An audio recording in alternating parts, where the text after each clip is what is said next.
நஷ்டமாக்கி அது நகரங்களை அழித்து சிறைப்பட்டவர்களை தங்கள் வீடுகளுக்கு போக விடாமல் இருந்தவன் என்பார்கள்.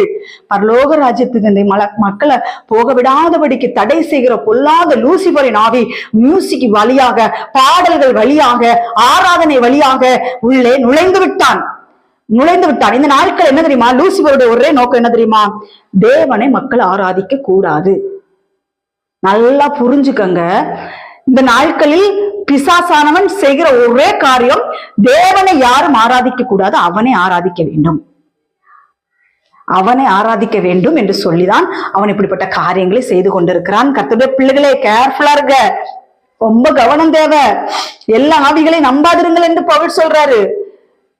இது தேவனிடத்திலிருந்து வந்த ஆவியா என்று பகுத்தறியுங்கள். வர்ற போற ஆவிகளெல்லாம் நம்பாதிருங்கள் என்று வேதவசனம் சொல்லுகிறது. சரி, ஸ்தோத்திரம். வெளிப்படுத்தின விசேஷம் 18ஆம் அதிகாரம்